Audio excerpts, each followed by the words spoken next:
నమస్కారం, వార్తలకు స్వాగతం. ముందుగా ముఖ్యాంశాలు. BJP leader Etela Rajender press meet, పలు అంశాలపై వివరణ. టీడీపీ పోలిట్ బ్యూరో సభ్యులు వర్ల రామయ్య మీడియా సమావేశం, పలు అంశాలపై వివరణ. టీడీపీ పోలిట్ బ్యూరో సభ్యులు వర్ల రామయ్య మీడియా సమావేశం నిర్వహించారు. ఈ సందర్భంగా పలు అంశాలపై ఆయన మాట్లాడారు.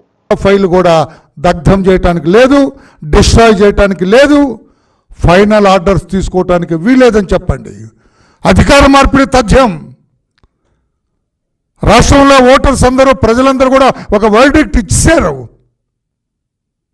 జగన్మోహన్ రెడ్డి గారు అవుట్, చంద్రబాబు నాయుడు గారు ఇన్, ఇది చెప్పేశారు రాష్ట్ర ప్రజలు. ఈ నేపథ్యంలోనే ఎవరైనా వాళ్ళు అంటారండి, ఈ ఆఫీస్ క్లోజ్ చేస్తారంట. సెంట్రల్ గవర్నమెంట్ చెప్పిందంట, ఈ ఆఫీస్ క్లోజ్ చేస్తారు. అంటే ఈ రోజున ఎంత తొందరపడుతున్నారు. ఎలా క్లోజ్ చేస్తారు? క్లోజ్ చేయడానికి ముందే సెంట్రల్ గవర్నమెంట్ నుంచి ఆర్డర్ రాకముందే చీఫ్ సెక్రటరీ గారు ఎట్లా నోట్ ఫైల్ ఇస్తారు, ఇదంతా తీస్తాం బయటికి, ఇదంతా బయటకు వస్తుంది. అందుకే అధికార గణానికి తెలియజేస్తున్నా, ఎప్పటి వరకు చాలా తప్పులు చేశారు. తప్పులు చేయని అధికారులు చాలా అరుదుగా ఉన్నారు. That also we know. ఫర్దర్గా తప్పులు చేయొద్దని చెప్పి కూడా మేము విజ్ఞప్తి చేస్తున్నాం. ఏ ఫైల్ కూడా డిస్ట్రాయ్ చేయడానికి లేదు, ఏ ఫైల్ కూడా మీరు క్లోజ్ చేయడానికి లేదు. ఇప్పుడు ఇది చాలా క్రూషియల్ టైం. ఇది మీరు ఏదన్నా నిర్ణయం తీసుకున్నారంటే మీరు తప్పు చేసినట్టు లెక్క. వెయిట్, కొత్త గవర్నమెంట్ వచ్చేంత వరకు కూడా దయచేసి వెయిట్ చేయండి అని చెప్పి కూడా మేము తెలియచేస్తున్నాం. ఈ ఫైల్స్, మాన్యువల్ ఫైల్స్, ఏ ఫైల్ కూడా క్లోజ్ చేయడానికి వీల్లేదని చెప్పి కూడా తెలియజేస్తున్నా. పోలీస్ అధికారులు చాలా కంగారు పడిపోతున్నారు. ఒక పక్క బందోబస్తు చేస్తూనే, ఒక పక్క శాంతి భద్రతలు కాపాడుతూ ఉన్న మిషన్లో నాటకం ఆడుతూనే చాలామంది అధికారులు పోలీస్ స్టేషన్లో ఎఫ్ఐఆర్లు తగలబెడుతున్నారు.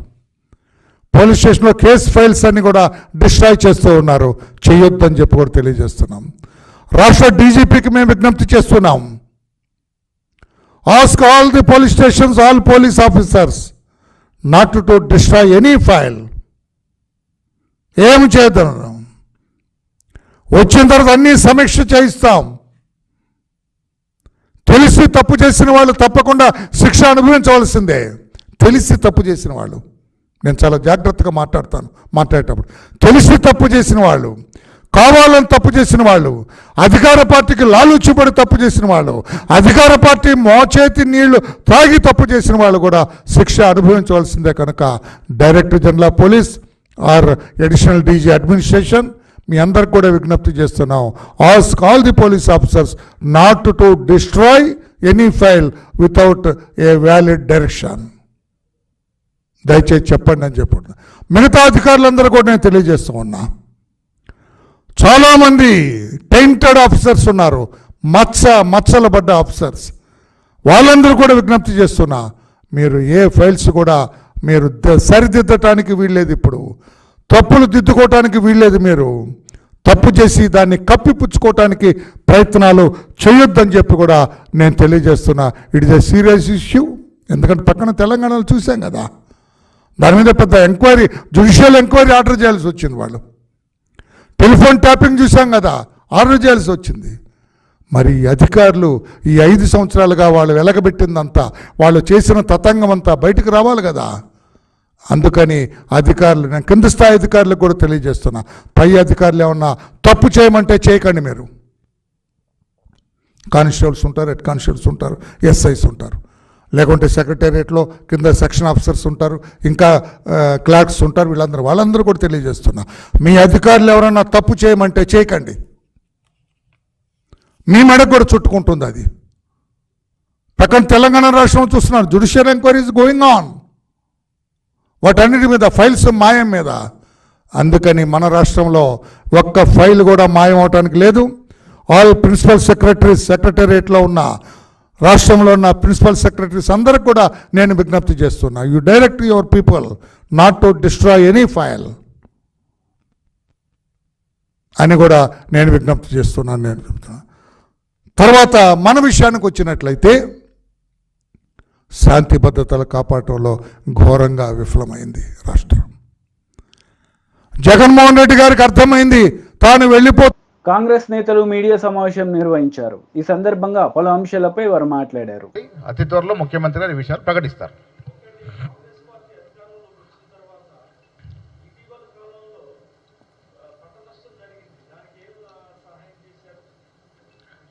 పంట నష్టం జరిగిన దాని మీద కోదండ రెడ్డి గారు చాలా సీనియర్ మోస్ట్ నాయకులు అధ్యయనం చేస్తూ ఉన్నారు. డెఫినెట్గా ప్రకటిస్తారు. ఏది ఉన్నా కొద్ది వెనక ముందు కానీ వస్తుంది. ఖజానా పరిస్థితి అంటే ఒక్కసారి మీరు మాకన్నా ఎక్కువ నిష్ణార్థులు అధ్యయనం చేయండి. ఇవాళ రాష్ట్ర ఖజానా పరిస్థితి, రాష్ట్ర ఆర్థిక పరిస్థితి ఏమిటి, ఎలాంటి పరిస్థితులు మనకు రాష్ట్రాన్ని ప్రభుత్వాన్ని అప్పచెప్పినారు.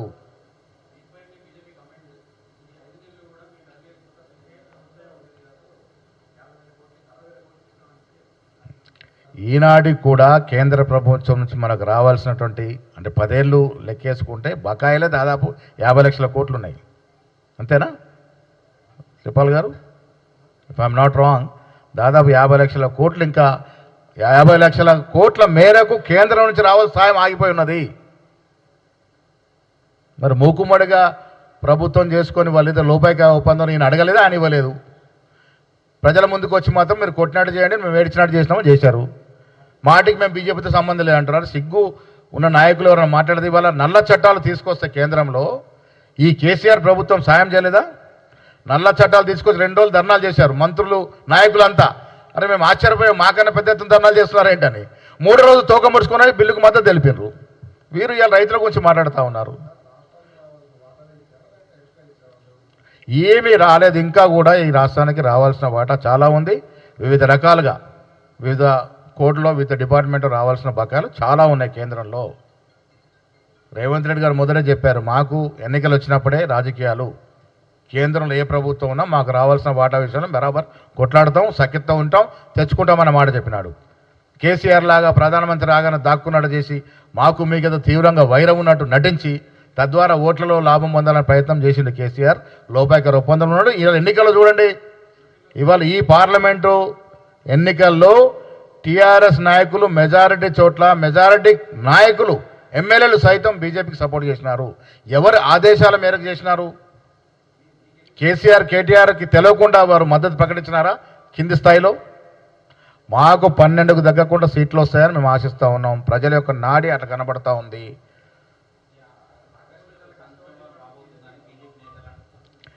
ఆగస్ట్ సంక్షోభం అనేది ఒక ఎన్టీఆర్కే పరిమితం. ఇంకా తర్వాత ఎప్పుడు ఆగస్ట్ సంక్షోభం రాదు కూడా ఈ రాష్ట్రంలో. ప్రజాస్వామ్యం ఈ దేశంలో ఉంది. మాకు ప్రజలు పట్టం కట్టారు, మెజారిటీ స్థానాలు ఇచ్చారు. మెజారిటీ స్థానాలు వచ్చిన కాంగ్రెస్ పార్టీని కూలదోస్తామని అధికారంలో ఉన్నటువంటి బీజేపీ నాయకులు మాట్లాడుతూ ఉంటే, అంటే వారికి ఏ పార్టీ నమ్మకం ఉంది ప్రజాస్వామ్యం మీద? ఎట్లా మాట్లాడతారు అది? కేసీఆర్ ఒక్కడితో అవద్దా? కేసీఆర్ బీజేపీతో మాట్లాడుకొని మేము కూలదోస్తాం. ఎవరండి మీరు కూలదోస్తానికి?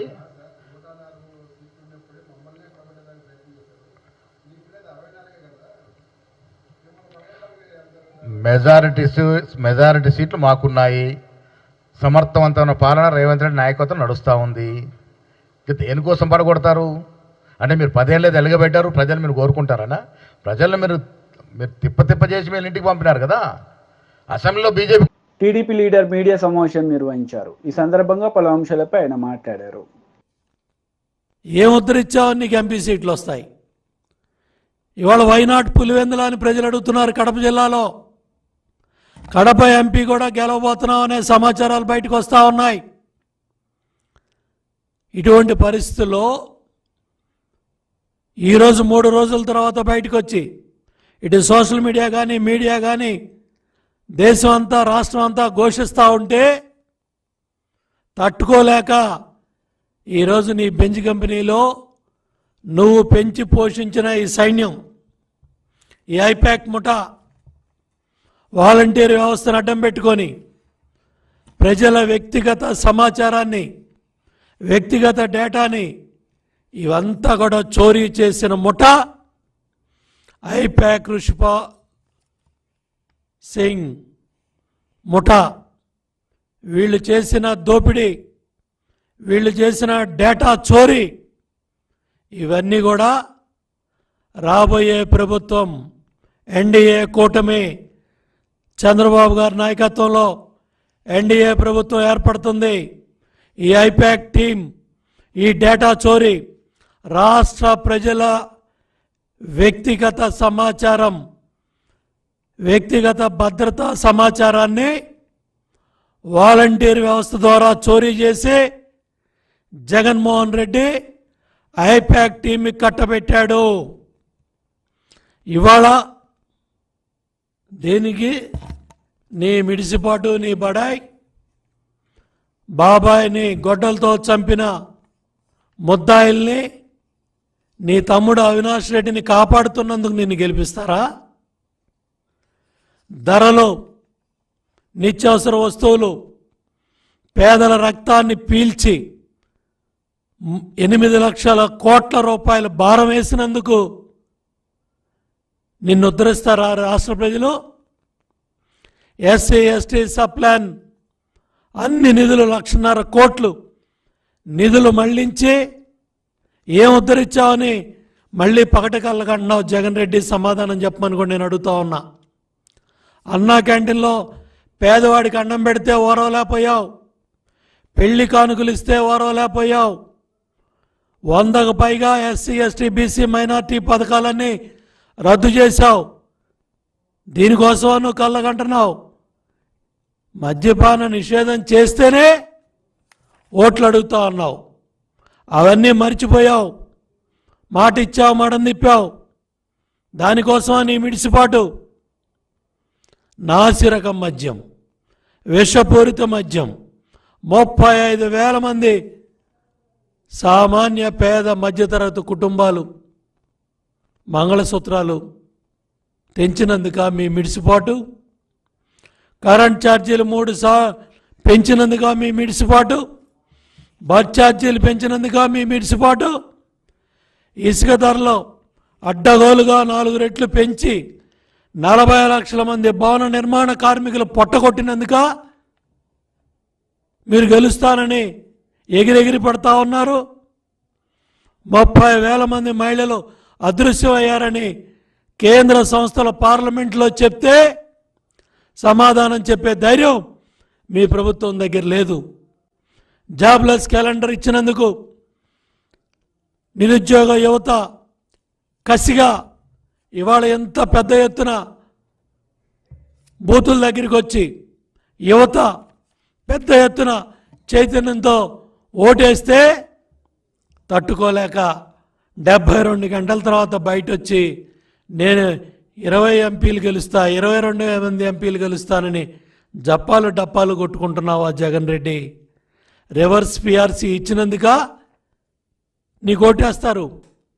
4 లక్షల మంది ఉద్యోగ సోదర సోదరీమణులంతా కూడా మండు టెండల్లో 90% పైగా 4 రోజులు నిలబడి మీరు ఎన్ని ఇబ్బందులు పెట్టినా కసిగా ఓట్లేసిన ఉద్యోగస్తుల కుటుంబాలు కనపట్టలేదా జగన్ రెడ్డి అని కూడా నేను అడుగుతా ఉన్నా. పోలవరాన్ని నట్టేటా ముంచేశావు, గోదావరిలో నదుల అనుసంధానాన్ని గాలికి వదిలేశావు, ప్రాజెక్టులన్నీ నట్టేటా ముంచేశావు, రాయలసీమ ప్రాజెక్టుని గాలికి వదిలేశావు, రాయలసీమ ద్రోహిగా చరిత్రలో ఉంటావు. ఇందుకోసం బీజేపీ లీడర్ మీడియా సమావేశం నిర్వహించారు. ఈ సందర్భంగా పలు అంశాలపై ఆయన మాట్లాడారు. స్పష్టత లేనటువంటి ఒక వ్యక్తి ఈ ముఖ్యమంత్రి రేవంత్ రెడ్డి అని చెప్పని నేను పేర్కొంటా ఉన్నా. రుణమాఫీ అని పదే పదే మాట్లాడుతూ రైతులని శాశ్వతంగా రుణగ్రస్తులుగా చేస్తున్నటువంటి వ్యక్తులు ఈ రేవంత్ రెడ్డి ప్రప్రథముడు అని చెప్పని నేను ఈ సందర్భంగా పేర్కొంటా ఉన్నా. ఇకపోతే పరపతి రుణాలు, సహకార సంఘంలో సాగవలసినటువంటి ఒక పరపతి రుణాలు అది దిక్కే లేకుండా పోయింది. సహకార రంగాన్ని పూర్తిగా నిర్వీర్యం చేసింది. అసలు వ్యవసాయాన్ని సంక్షోభంలోకి నెట్టేసేటువంటి విధంగా ఈ ప్రభుత్వం వ్యవహారం తీరు ఆ దిశలో పడతా ఉందని చెప్పని నేను పేర్కొంటా ఉన్నా. ఇంకొక వైపున సబ్సిడీ విత్తనాలు ఉచిత పంపిణీ గాలికి వదిలేశారు. సబ్సిడీ పైన ఏర్పాటు కావాల్సినటువంటి డ్రిప్పు స్ప్రింక్లర్ నీటి మీద రాతల్లాగా మిగిలిపోయినాయి. రైతు బంధు జాప్యం మనం చూస్తూనే ఉన్నాం. అదనం ఇస్తారో ఈరో తెలియనటువంటి ఒక పరిస్థితి.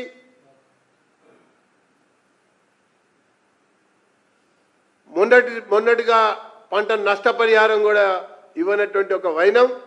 ఇంకొక వైపున ఫసల్ బీమాని మేము అమలు చేస్తామని చెప్పారు. మరి ఫసల్ బీమాని అమలు చేస్తామని చెప్పిన తర్వాత ప్రభుత్వ పరంగా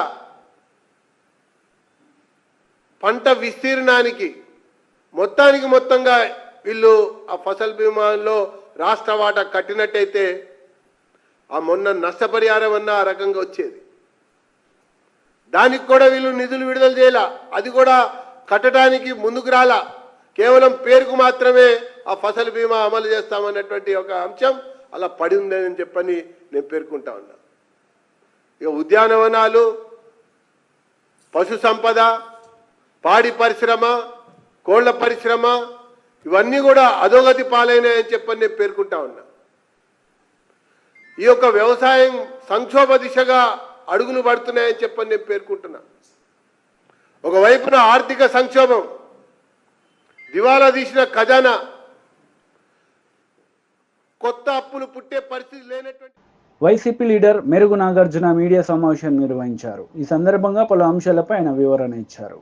ఎక్కడ ఏమీ పట్టించుకోలే.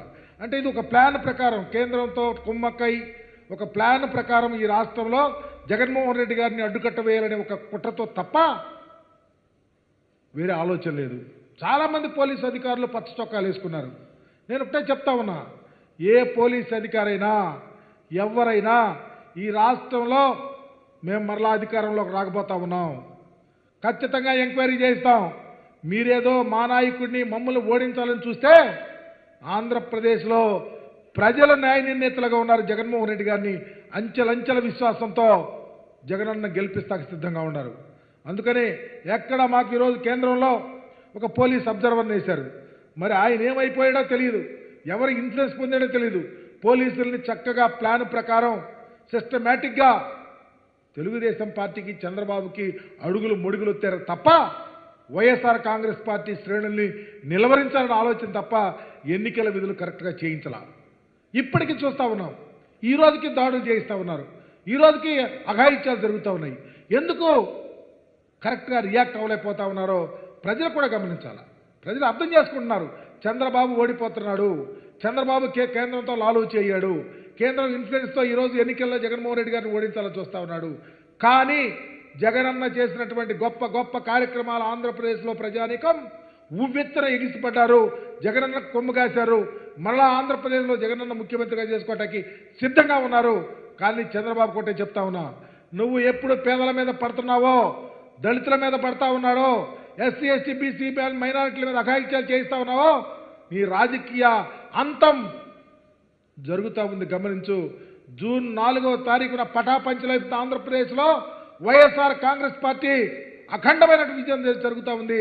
చంద్రబాబు రథచక్రాలు విరిగిపోతాయని కూడా మీ ద్వారా తెలియపరుస్తూ ఉన్నా. ఇంతటి క్రూరమైనటువంటి ఇంత ఈరోజు చూస్తూ ఉన్నారు. ఎక్కడెక్కడి నుంచో తీసుకొని వచ్చి విదేశాల్లో ఉన్న తీసుకొని వచ్చి డబ్బులు ఖర్చు పెడతా ఉన్నారు. మేము చెప్తా ఉన్నాం, విదేశాల నుంచి వచ్చినా చంద్రబాబు ఎన్ని కుట్రలు కుతంత్రాలు చేసినా కేంద్ర జగన్మోహన్ రెడ్డి గారు ఒక నూతన అధ్యాయాన్ని, ఒక పాజిటివ్ ఓటుని, ప్రజా సంక్షేమాన్ని భుజాన వేసుకుని నడిపినటువంటి ముఖ్యమంత్రి రాష్ట్ర రాజకీయాల్లో ఒక కల్పితురాయిగా పోతా ఉన్నాడు. జగన్మోహన్ రెడ్డి గారి యొక్క గొప్ప ఆశయము ఆలోచన అదే. పేద ప్రజల యొక్క స్థితిగతులు మెరుగుపడాలా, రాష్ట్రం బాగుండాలా, భావితరాలు బాగుండాలా, భవిష్యత్తు ఈ రాష్ట్రంలో ఉన్న పేదరికంతో పాటు చదువులమ్మ తల్లి ఆంధ్రప్రదేశ్లో వాలలాడాలని గొప్ప ఆలోచనతో పరిపాలన చేస్తే అవే ఈరోజు మాకు శిరోధార్యమైంది, అవే మాకు ఈరోజు పట్టం కట్టపోతా ఉన్నాయి. జగనన్న మరలా ముఖ్యమంత్రి అవటానికి ఆస్కారం కలిగింది. చంద్రబాబులాగా కుట్రలు కుతంత్రాలు దోపిడీలు అఘాయిత్యాలకు ఆలోచనలు ఉంటే అతని పరిస్థితి అఘాయిత్యమే, అతను అఘాతానికి వెళ్ళిపోతా ఉన్నాడని తెలియపరుస్తూ ఈ రాష్ట్రంలో జగనన్నకు ఓటేసిన ప్రజానీకానికి 2 చేతులు జోడించి నమస్కరిస్తూ రామరాజ్యం మరలా కొనసాగబోతా ఉంది. సుభిక్షమైన పరిపాలన ఆంధ్ర రాష్ట్రంలో మరలా రాబోతా ఉంది. ప్రజలు, ప్రాంతాలు, రాష్ట్రం సస్యశ్యామలం కాబోతా ఉంది. జగనన్న మరలా ఈ ఆంధ్ర రాష్ట్రంలో ఊవెత్తర ఎగిసిపడుతూ మరలా ప్రభుత్వాన్ని ఏర్పాటు చేయబోతా ఉన్నాడని చాలా గర్వంగా తెలియపరుస్తూ ఈ కుట్రలు, కుతంత్రాలు, దాగుడు మూతలకి చెల్లుచీటీ కాబోతామని మీ ద్వారా తెలియపరుస్తా ఉన్నా.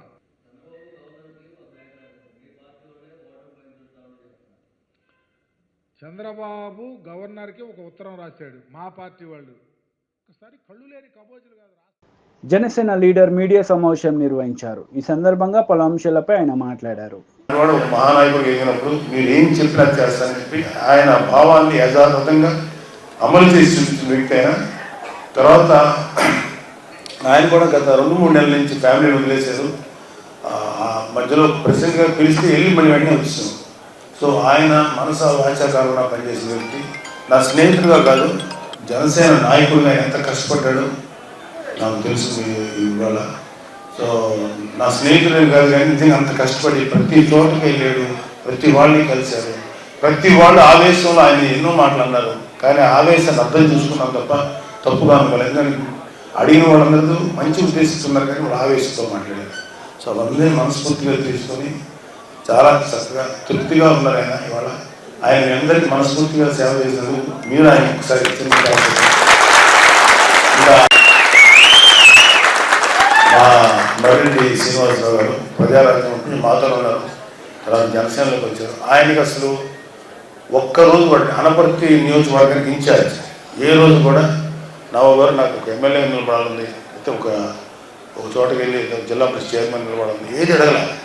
కేవలం మా కుటుంబం అంటే అవ్యాజమైన ప్రేమ. కళ్యాణ్ బాబు గారి యొక్క ఆలోచనలు, కళ్యాణ్ బాబు గారి యొక్క పార్టీ విధి విధానాలకి చాలా ఇన్స్పైర్ అయ్యి ఎప్పుడు బయటికి రాలా, ఎప్పుడు వెనకాల నుంచి పనిచేసేది, వెనకండే అందరినీ మోటివేట్ చేసుకుంటూ వచ్చిన వ్యక్తి.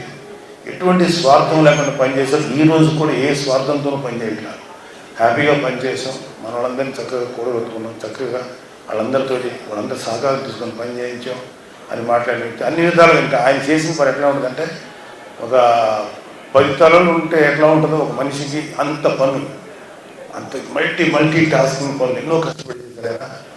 ఆయనకు ఒక టైంలో చూసి అనిపిస్తే భయం వేసింది. కోపం కూడా అసలు కోపం దానికి రాదు.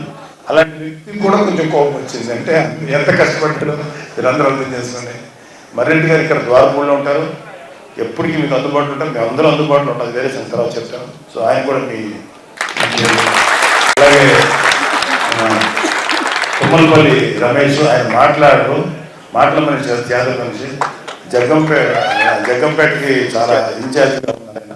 జ్యోతుల నెహ్రూ గారికి జనసేన తరఫున మనస్ఫూర్తిగా పనిచేసిన వ్యక్తి. ఆయనకు కూడా మీ అభినందన తెలియజేయండి. జనసేనకి ప్రజారాజ్యం పార్టీ ఎప్పుడు ఉన్నారు, తర్వాత జనసేనలో చక్కగా జనసేన కార్యక్రమాలు చేస్తారు. ఇక్కడ మానస కానీ, తర్వాత ఇక్కడ ఉన్న పెద్దవాళ్ళందరూ. బీజేపీ లీడర్ మీడియా సమావేశం నిర్వహించారు. ఈ సందర్భంగా పలు అంశాలపై ఆయన మాట్లాడారు. చేసుకున్న వాళ్ళందరూ కూడా ఇవాళ ఇష్టపడుతున్న పార్టీ భారతీయ జనతా పార్టీ, ఇష్టపడుతున్న నాయకుడు నరేంద్ర మోడీ గారు. కాబట్టి ఇవాళ వాళ్ళకి అన్ని విషయాలు తెలుసు. ఒకప్పుడు ఏం జరుగుతుందో తెలియని పరిస్థితి ఉండే. క్షణాల మీద మా పట్టభద్రుల దగ్గర సెల్ ఫోన్లలో దేశంలో ఏం జరుగుతూ ఉంది, ప్రపంచంలో ఏం జరుగుతూ ఉంది అవన్నీ చూస్తూ ఉన్నారు. కాబట్టి పట్టభద్రులకు మేము మళ్ళీ ఏదో చెప్పాలంటే అక్కడ లేకుండానే ఒక్కటైతే సత్యం ఏంటంటే, నరేంద్ర మోడీ గారి ఏలుబడిలో, నరేంద్ర మోడీ గారి నాయకత్వంలో ఈ దేశం ఇంతకుముందు మా వెంకటేష్ గారు చెప్పినట్టుగా ఆర్థికంగా మాత్రమే ఎదగడం కాదు, ఇలా ఆత్మగౌరవపరంగా కూడా ప్రపంచ చిత్రపటం మీద భారత ఔన్నత్యాన్ని, భారత గౌరవాన్ని సమున్నతంగా నిలిపిన వ్యక్తి నరేంద్ర మోడీ గారు అని చెప్పి ఇలా వీళ్ళంతా మాట్లాడతాము.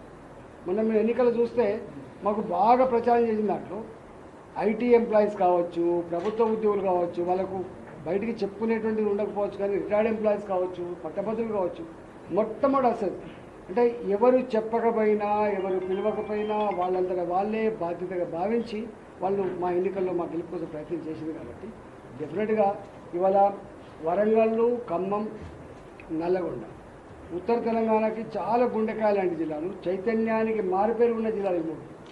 ఇవాళ చైతన్యానికి మారుపేరు ఉన్నటువంటి జిల్లాలు. కాబట్టి డెఫినెట్గా మా పట్టభద్రులందరూ కూడా ఇవాళ నరేంద్ర మోడీ గారిని బలపరచాలని చెప్పి సంకల్పంతో ఉన్నవాళ్ళు. కాబట్టి ఎక్కడికక్కడ మీరే ఎక్కడికక్కడ కథానాయకులై ఇవాళ గుజ్జల ప్రేమేంద్ర రెడ్డి గారిని గెలిపించడం ద్వారా నరేంద్ర మోడీ గారికి మళ్ళీ మద్దతు ఇచ్చినట్టుగా ఇలా ఈ దేశానికి మళ్ళీ మనం ఓటేసుకునేటువంటి భావించాలి. కాబట్టి దయచేసి మీరందరూ కూడా గొప్పగా పాల్గొని గెలిపించాలని చెప్పు. ఇవాళ BRS party today irrelevant party, దానికి ఇవాళ ఎక్కడ లేదు, నా ఇక్కడ లేదు అక్కడ లేదు. ఇంతకుముందు మా రామచంద్ర గారు చెప్పినట్టుగా ప్రజాస్వామ్యం పరిడవిల్లాలంటే చట్టసభలలో అధికార పక్షం కావచ్చు ప్రతిపక్షం కావచ్చు స్ట్రాంగ్గా ఉండాలి. ఇవాళ ఏకపక్షంగా ఉండేటువంటి ఆస్కారం ఉంది. ఇవాళ గుజ్జల ప్రేమేంద్ర రెడ్డి గారికి 40-42 సంవత్సరాల ఈ చరిత్రలో అనేక విషయాల పట్ల సమగ్రమైన అవగాహన ఉన్నవాడు కాబట్టి ఇవాళ శాసన మండలిలో ప్రజల సమస్య. వార్తలు ముగించే ముందు ముఖ్యాంశాలు మరోసారి. BJP leader Etela Rajender press meet, పలు అంశాలపై వివరణ. టీడీపీ పోలిట్ బ్యూరో సభ్యులు వర్ల రామయ్య మీడియా సమావేశం, పలు అంశాలపై వివరణ. ఈ వార్తలు ఇంతటితో సమాప్తం. తిరిగి ప్రసారమయ్యే వార్తల్లో మళ్ళీ కలుద్దాం. అంతవరకు సెలవు. నమస్తే.